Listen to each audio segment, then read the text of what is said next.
Okay, class. This is the textbook that we are using in this subject, Business Statistics, a Decision-Making Approach, 6th edition. If you notice, this is quite dated, aged. This is Kwanpa 2005. However, the what we are after of this from this book is the essentials in research, and the essentials or the fundamentals seldom changes. So the essential part of this book is still okay. It is usually the technology that is built on top of the essentials that gets outdated very quickly. This is the where, the why, and the how of data collection. By the way, this subject is about quantitative methods. We talk about numerical values here that can be subjected to statistics, because there are other data types that cannot be sufficiently subjected into statistical analysis, which we will discuss a little bit further. This chapter, this is the learning objective of the chapter. After completing this chapter, you should be able to, 1, describe key data collection methods, know key definitions such as population versus sample, what they are, what are the difference between population and sample, quantitative versus qualitative data. Class, there's a spelling mistake here. One of these should be quantitative. Here it is shown both qualitative. Then primary versus secondary data types, and time series versus cross-sectional data. Then you should also be able to explain the difference between descriptive and inferential statistics, as well as describe the different sampling methods. Now, business statistics, because this book is about business statistics, but in our case, while business statistics is okay for us, the essential portion of this book is that it can be applied to any research, any statistics that can be used for research, not just for business application. But you will notice in this book that many are business applications. So the author here talks more about business statistics rather than research in general.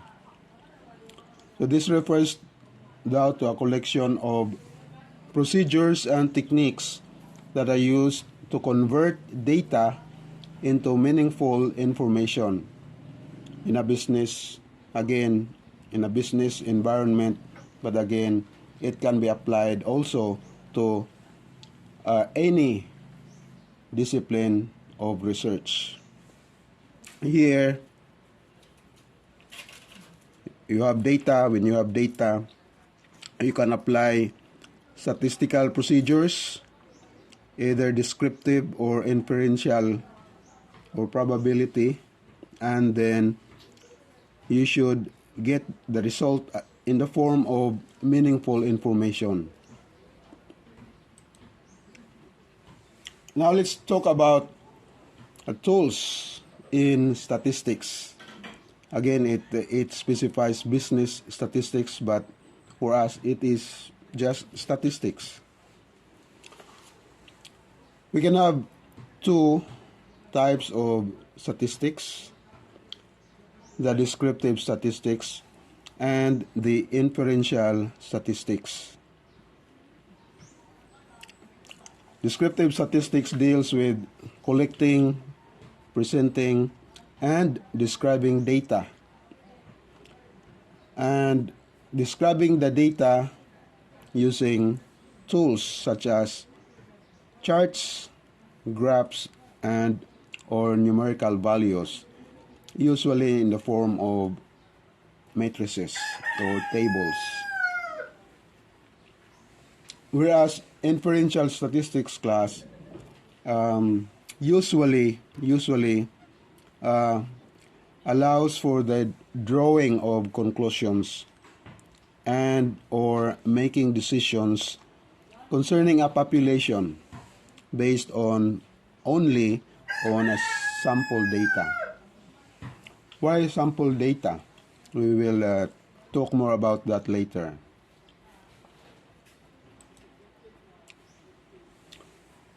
For descriptive statistics, we collect data.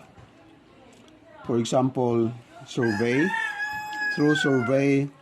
through observation, and through experiments. Of course, this survey, usually when we survey, we use questionnaires. And later in this chapter, we will also talk a little more details on survey questionnaires. And observation, what are the basic tools class for observation? Siguro from your elementary science subject, we are taught that we can observe or we can detect what's going on around us through our five senses. What are they? Our five senses are used for our observation. That's our smelling, tasting, touching, hearing, and tasting. Those are our five senses which we can observe. We can use to observe things around us. A basic example would be, say, biologists. In some of their data gathering sessions, they could not use survey because survey is typically for people who can talk or who can read or who can read and write and respond in human language. But for observation, in the case of biology, say if they want to know how birds interact with their surroundings, with other birds, they could not go to the birds and ask them questions, can they? They can only observe. So, if they want to learn about a certain bird species, they would go to the woods, to the forest, with their binoculars and watch using their sight and also using their hearing. and maybe to some extent also there's smelling. So observation class, that's one way of collecting data. Also for research, for laboratory setting, experiments is very useful and very popular, especially for maybe physics and maybe chemistry. They experiments in the lab, and if they want, say, to know how two chemical react to each other. They would experiment in the lab, and they would again they sometimes they would require to use their senses to observe. Say, if I mix these two chemicals, it would produce something like a smoke by way of reaction, or maybe it would explode and you can hear noises. So you use your hearing. So even for experiments class, you have to use, or you need to use your senses, the five senses. So that's for data collection, for our descriptive statistics. Also, once you have collected your data, you need to present your data to your audience, because what's the use of your data or your information that you derive from the data if you keep it to yourself? Usually, a research is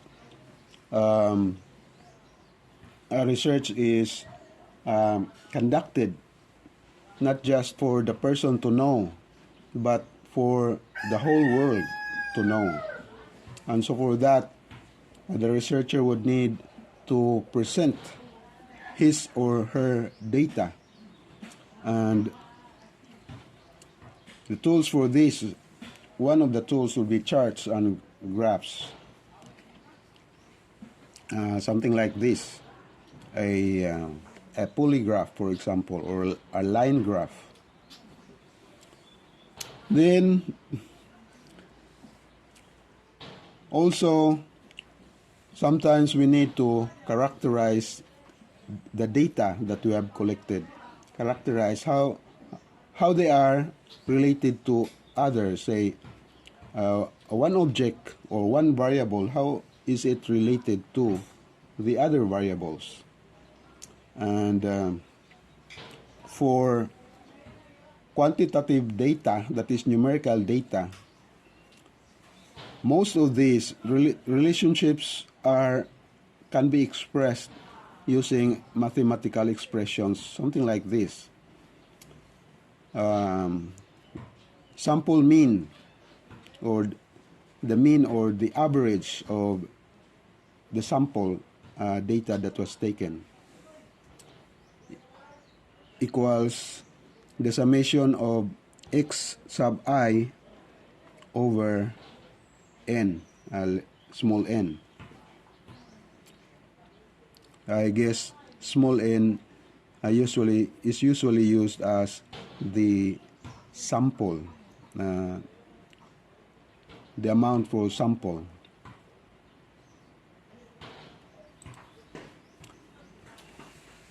Now, let's take this for example, this little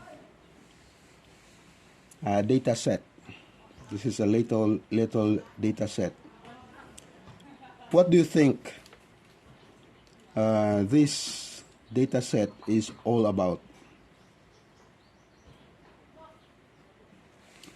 I would say this is about books. We have here book number or book record, a sequential number 1 to 15, and I guess this is only a subset of of a bigger data set. Here in this column, units sold, then pages, which I guess tells you the number of pages for, say, for book 1, it has 176 pages. So it would be a little thinner than the others. I think there's still a thinner one, 126 pages. And the thickest would be 811 pages. And the other books, the number of pages would range between 126 to 811 pages. And another column is competing books, and I guess this would refer to books of similar topics or books of similar titles which deals with the same subject but are written by different authors. So they compete for sales. And here is the column for advertising budget, because if you want to increase the sale of your book, and I guess this data set is from a bookstore, so they are not really interested in what books you have, but they are more interested, the bookstores are more interested in sales, because in sales they would have commission. The bookstore would have commission or profit from the sale, and they would need, perhaps it is the author who shoulder the advertising budget, and we have budget here, and I guess this is in dollars, $25,000. No, there's the lowest budget here I think is $19,000 for advertising budget, and the highest would be something like $83,000 as budget for advertising the book. Then another column is age of author, which tells us how old the author was when his or her book was written. And I guess the youngest author would be something like 26, and I guess this is in years, 26 years old when this book number 11 was written. And the oldest would be 62 years old when the book was written. And the last column is labeled market classification. And as far as I can tell, there are only two classifications here: the social sciences and business. So class, this is only a small data set that is shown here, but from this small data set we can generate plenty of information, such as this one, histogram showing the copies sold, distribution of distribution of the books, number of books sold versus the range of number of copies sold. So for books under 50,000 ang sales, copies sold, we have six books. And for 50,000 to just below 100,000, we have 4 books. And the same with 100,000 to just below 150,000, we have also 4 books. And for books that sold copies between 150,000 to just below 200,000, we have just one book. And that's an interesting information class from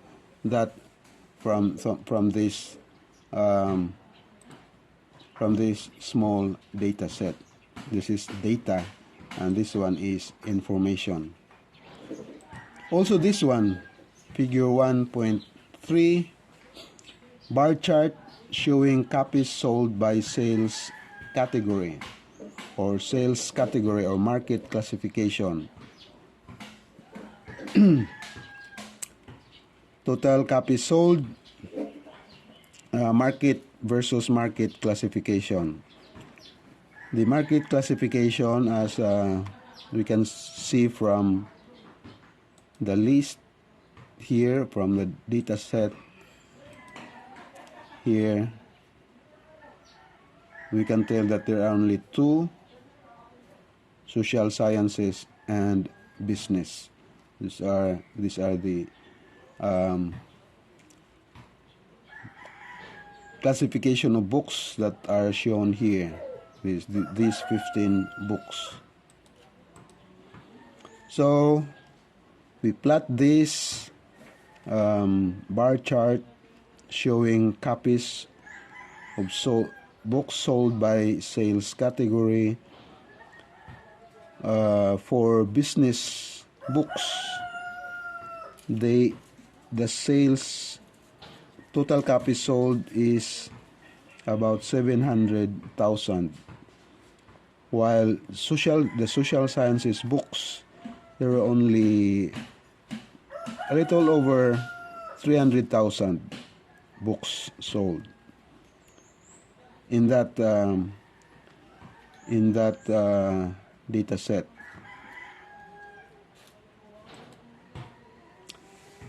Those were some of the information class that we can derive from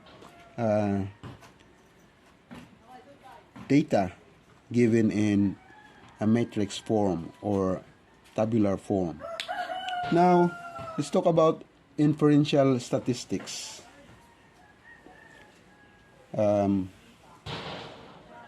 Specifically, statistical inference procedures. This deals with procedures that allow a decision maker, or usually a manager, or he or she could also be a supervisor, someone in the position that needs to make a decision. Allow a decision maker to reach a conclusion about a set of data based on a subset or a sample of that data. And they use estimation. They estimate based on sample data, and or they could also use hypothesis testing.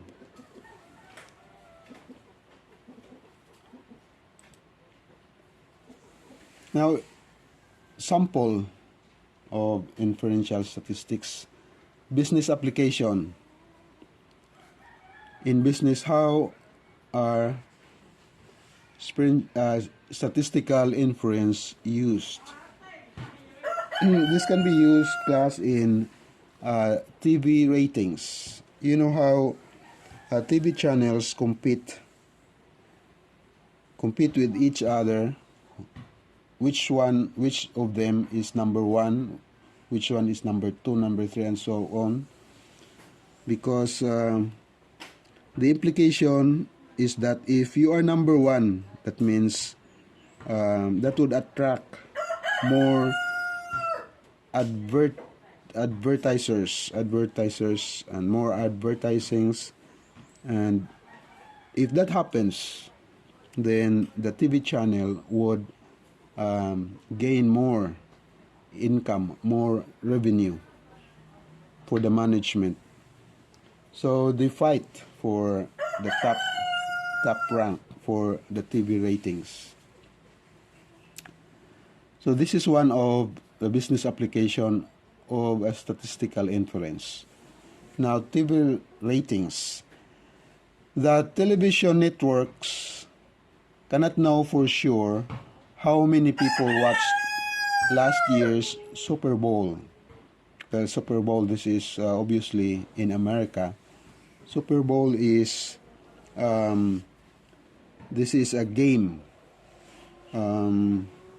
that they watch on TV. It may refer to baseball or softball.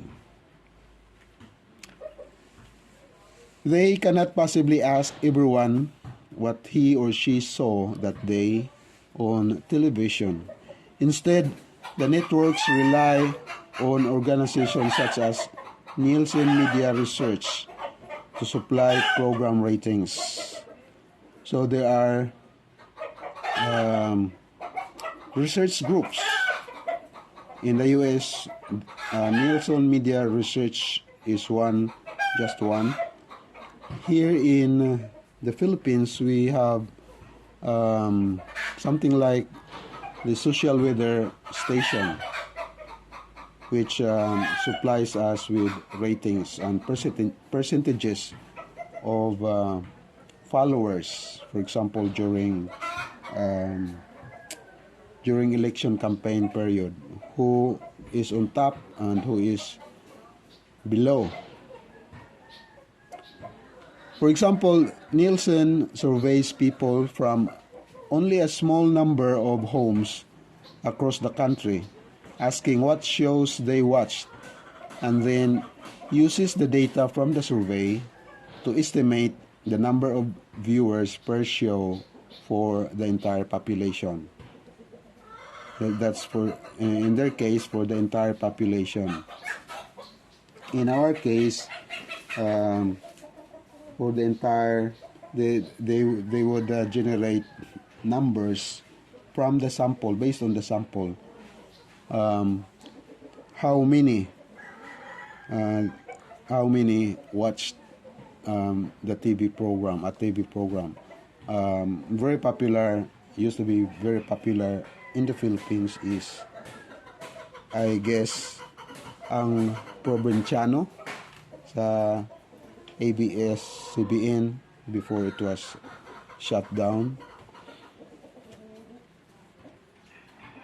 So,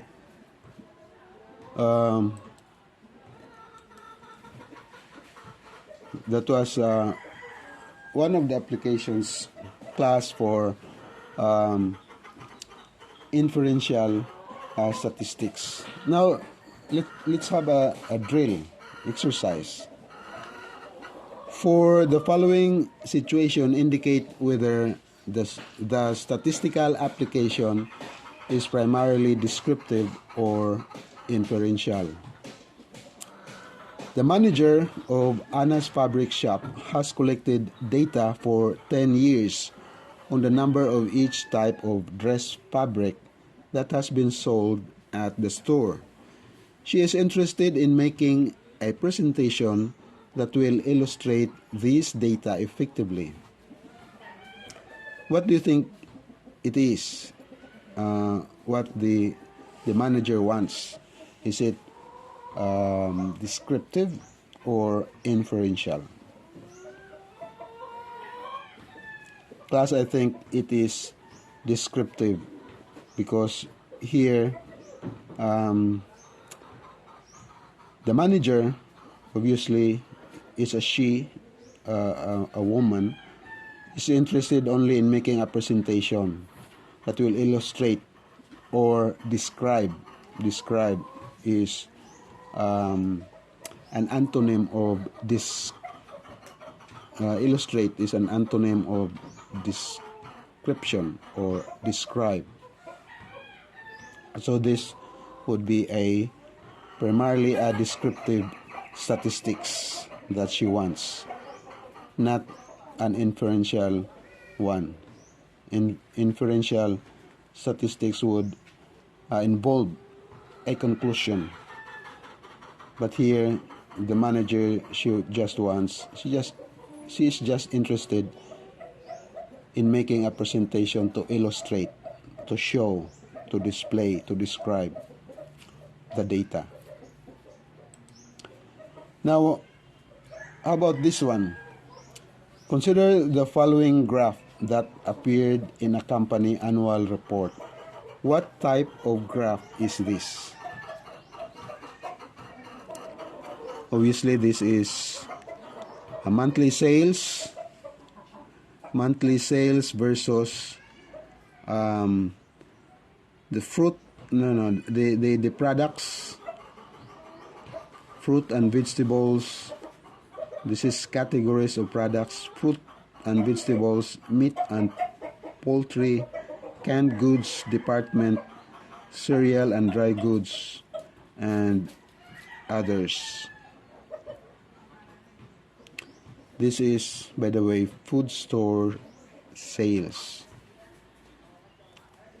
This is monthly. This means only this data represents only 1 month for each of these categories of products. And this is a bar chart or a bar graph.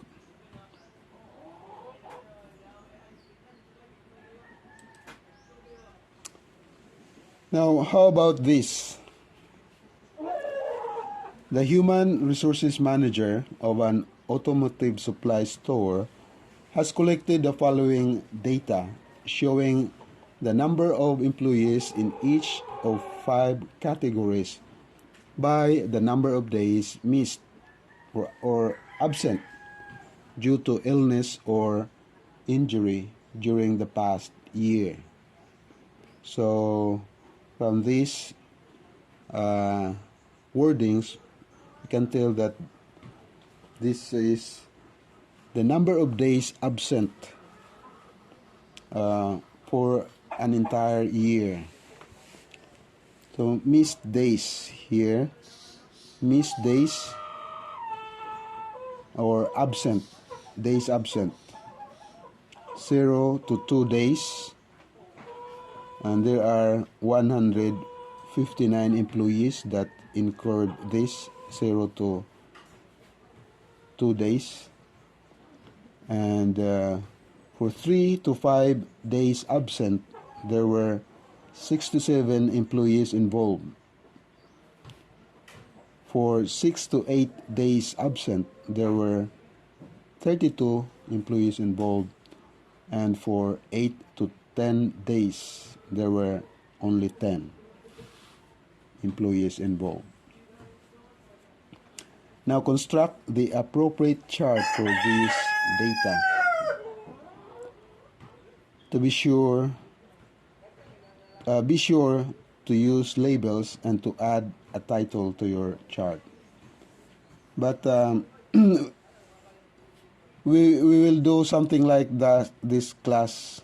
You will do something like this during our real lab session. This is a lecture, so this is just for your eyes only at the moment. When we go into real lab sessions, you will actually do this, something like this. You will construct charts or graphs from data, something like this. Okay. Now let's continue about data sources. Data sources. There are two types sources of data: the primary data and the secondary data. Primary data collection, as was already mentioned earlier, we use observation, we use survey, we use experimentation.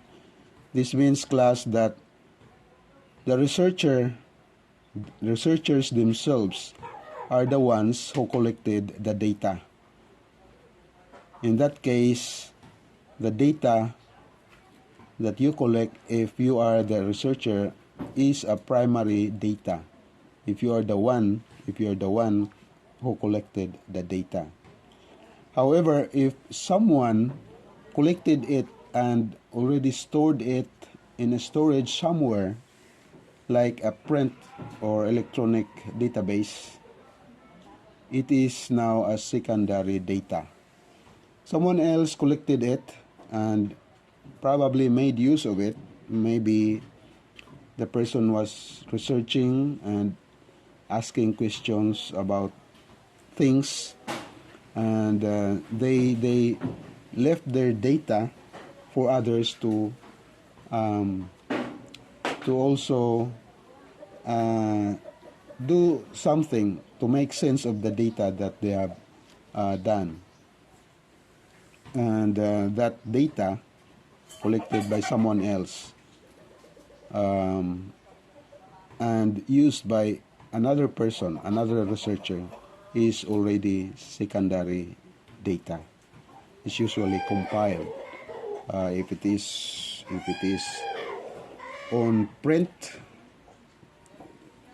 maybe in a ledger or a book, it's compiled. But if it is in electronic format, maybe it could be in a database, or it could also be on a text format, like on a PDF, where you still need to extract the data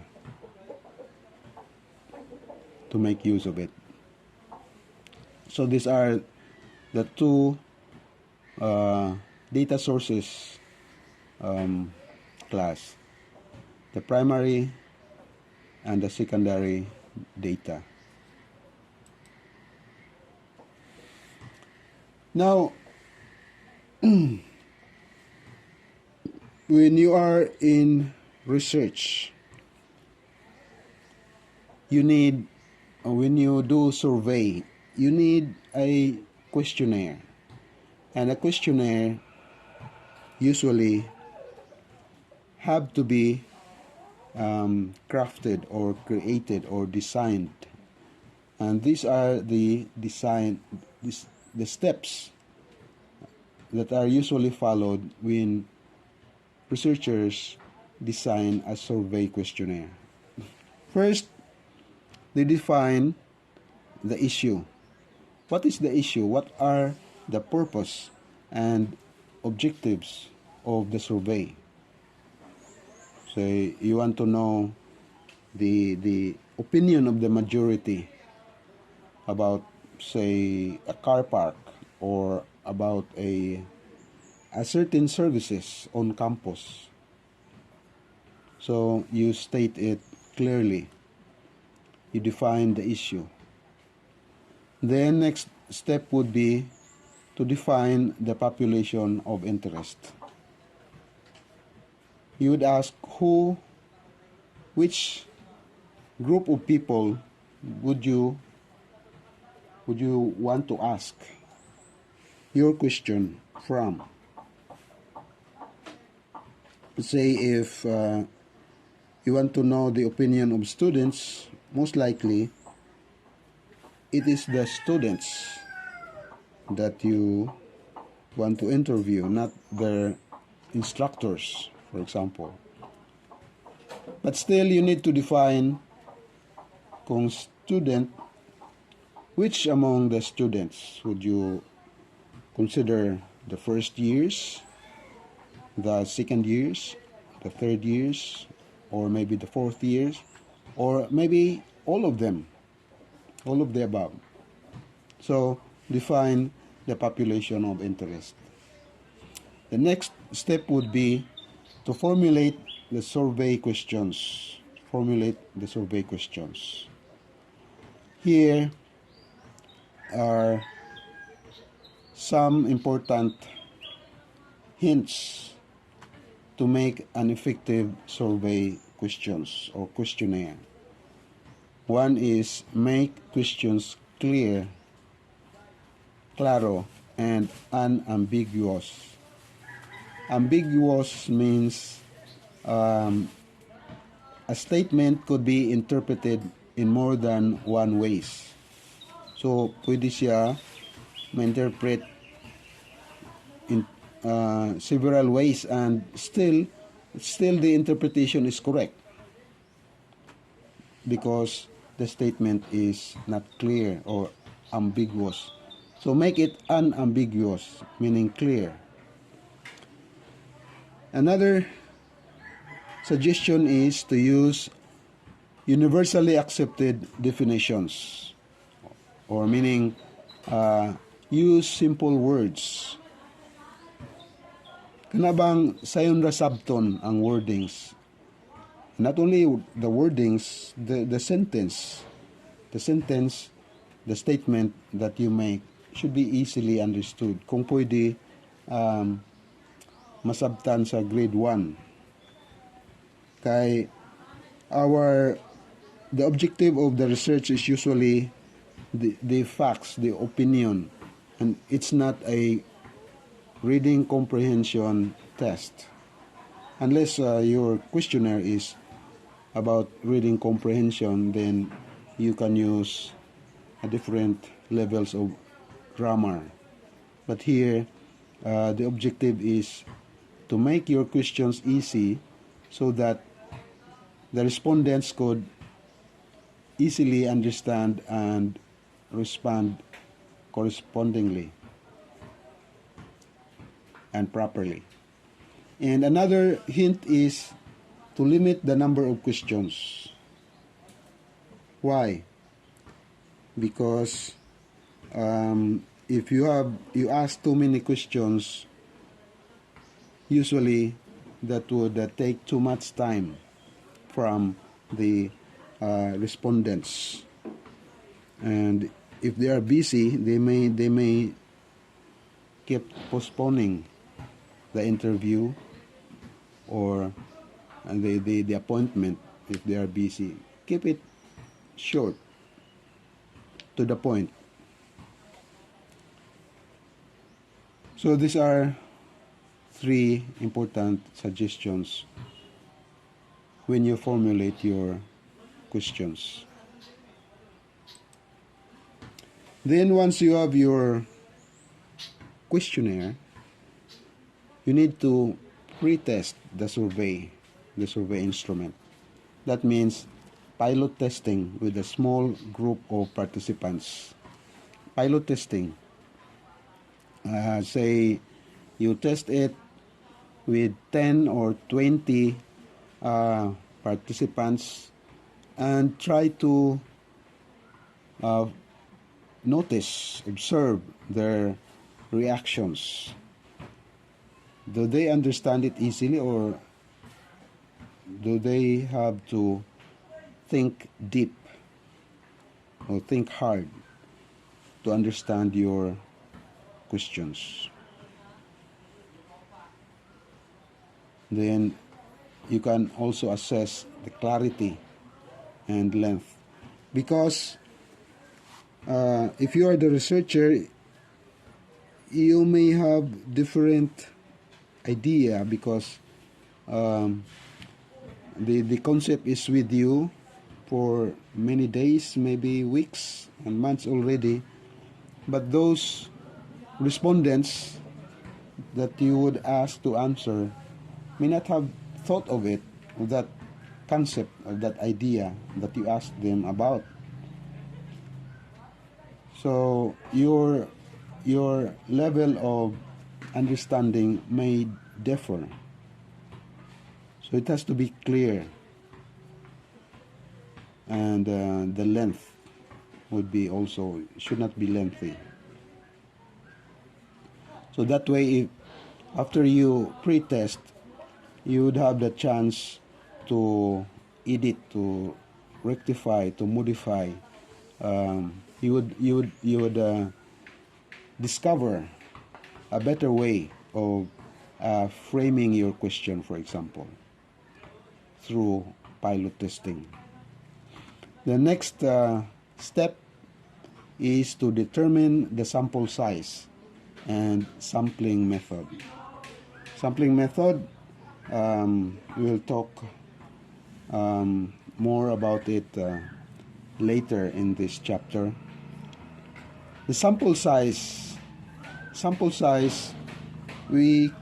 there's actually a table which you should get a hand of this table that guides researchers for a certain population, how many or what percentage should be your sample size.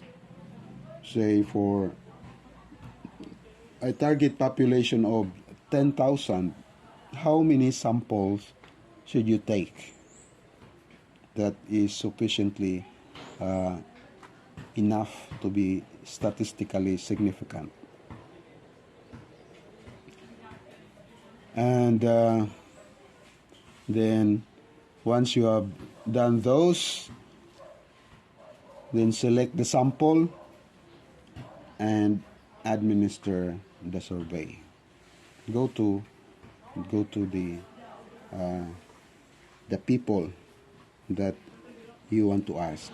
Administer the survey to them. In this subject class, you will get to administer a survey live, face to face, and because that is one of the requirements in this subject. By the way, have you read my welcome notes in the LMS? I understand that many of you have just been added very recently to the LMS, but there's a welcome notes there that tells you the major expected output. And by the way, somehow I would produce a separate video that would discuss the expected outputs in this subject. We shall deal with it a bit later, maybe next week. By the way, you can listen to the video later.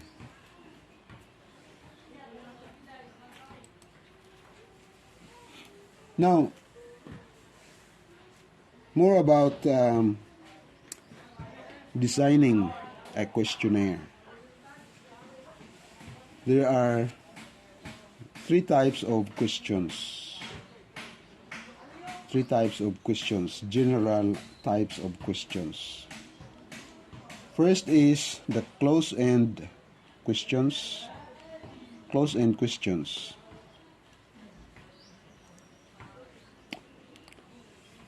Example is to select from, you direct the respondent to select from a short list of defined choices. The choices are already there, and all you have to do is to direct the respondents to make choices by either making a check or an X in the space, something like this. You sometimes there would be a box there or a circle. But the main thing is that there's a menu from which the respondents could choose. Then the other type of questions is an open-end questions. Open-end meaning wala kay gi-provide nga menu nga kapilian. The respondents would have to mention it himself or herself. And usually they are just provided with a space where they have to write their answer. I think earlier I said that you should not make the respondents think hard to be able to come up with an answer or a response. But there are certain types of surveys or maybe interviews that requires the respondent to think hard, and that would be on a certain type of research. Ours is quantitative methods for quantitative research, but there's also what they call qualitative research. That is mainly through interviews, not through closed-end questions, but using open-end questions where the respondents will have to write their answers, because this type of research class means that the researchers themselves do not know what to expect. They do not know what to expect. Unlike in closed-end questions, here the researcher who made this question knows, or at least he thinks he knows or she knows the possible answers.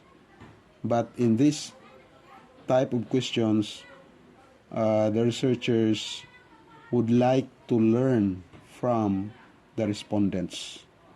So usually the respondents are experts in their fields, and the researchers wants to know.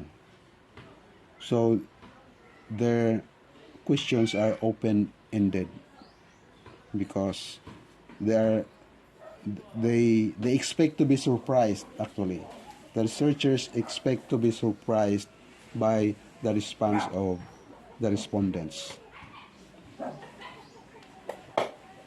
So, but that's usually for a different type of research, qualitative research, but that is also one type of questions.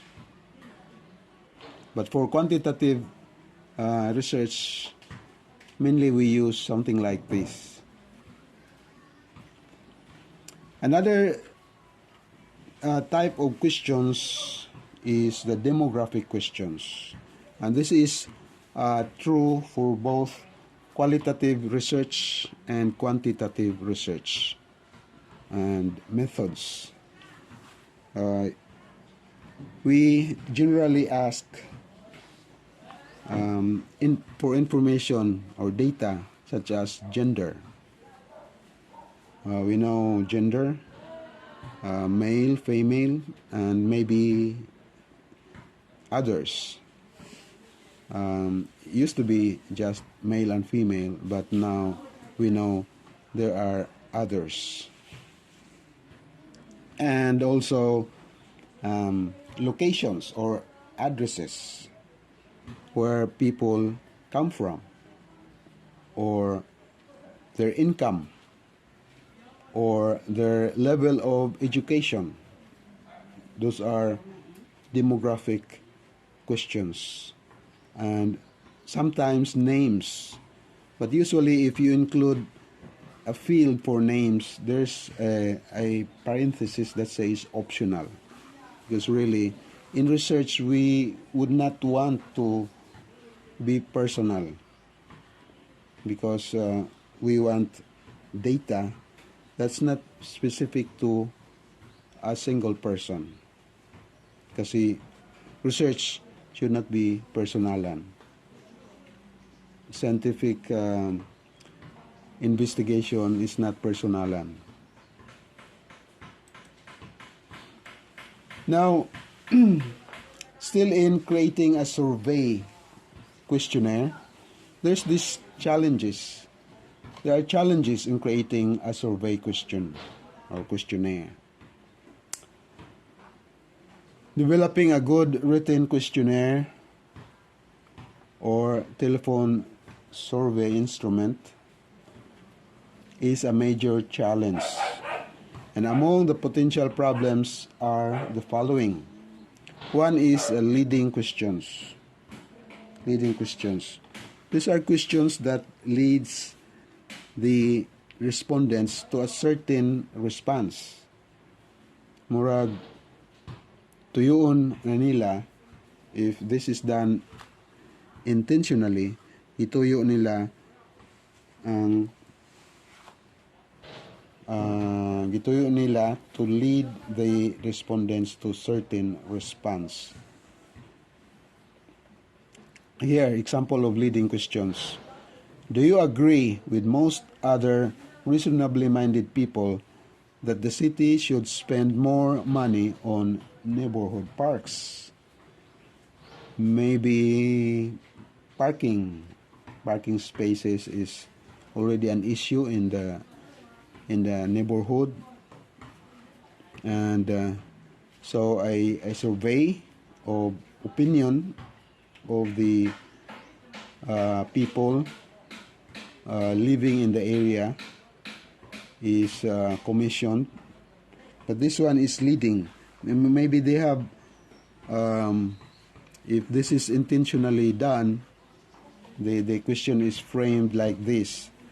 They want to lead people to what they want instead of discovering what the people want.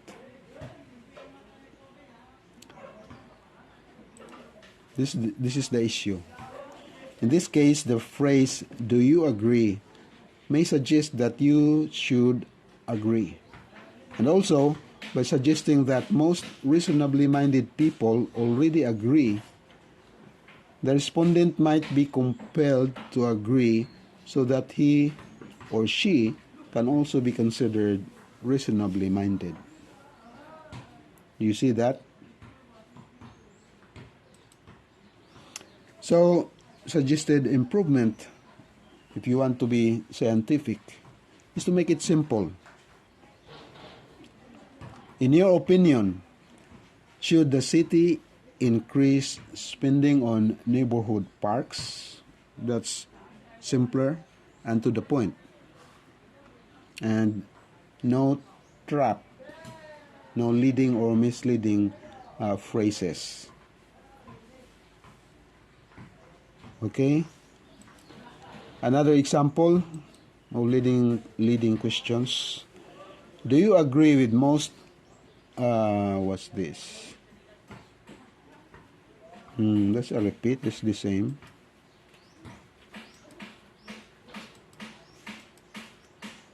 Here. To what extent would you support paying a small increase in your property taxes if it would allow poor and disadvantaged children to have food and shelter? What's the issue here?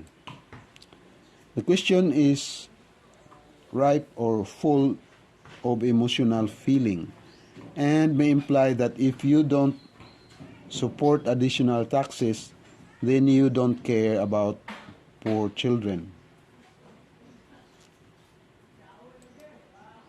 So suggested improvement would be, should property taxes be increased to provide additional funding for social services.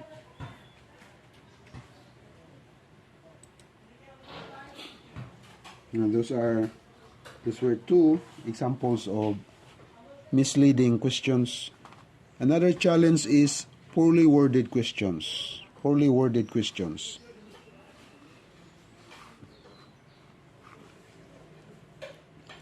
Example is here. How much money do you make at your current job? How much money do you make at your current job? The issue here is that responses are likely to be inconsistent. Basin magka-lahi-lahi ang response because lain-lain ang interpretation sa respondent. When answering, does the respondent state the answer as an hourly figure or as a weekly or monthly total? This is obviously in the US because they have hourly rate for work is very common in the US and not so much here in the Philippines. We usually have a daily rate or a monthly rate. Also, many people refuse to answer questions regarding their income. Maybe if your income is small, you might not answer because you are you're ashamed that your income is low.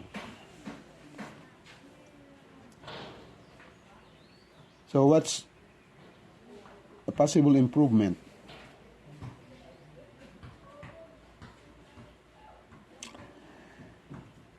Improvement would be, which of the following categories best reflects your weekly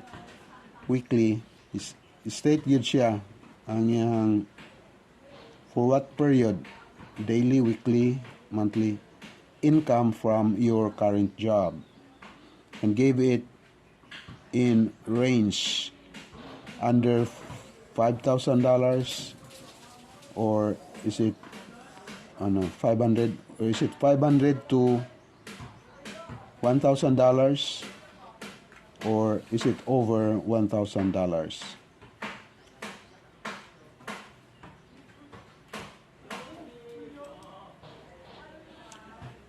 Another example of poorly worded questions. After trying the new product, please provide a rating from 1 to 10 to indicate how you like its taste and freshness.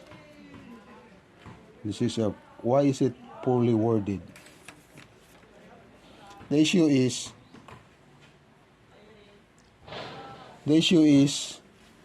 a low number or a high number on the rating scale considered a positive response. Second, the respondent is being asked to rate two factors, taste and freshness.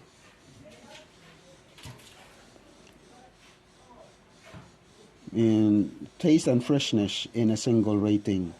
What if the product is fresh but does not taste good? So, how do you think the respondent would respond? So, an improvement would be, after trying the new product, please rate its taste on a 1 to 10 scale, with 1 being best. So you have to state which end of the scale is best or worse. Also rate the product's freshness using the same 1 to 10 scale. So here, the taste is separated from freshness. So if dili parehas ang imong rating sa duha, so you can show it here. So you give 2 to taste and you give 1 or 3 or maybe 10 for freshness. Okay.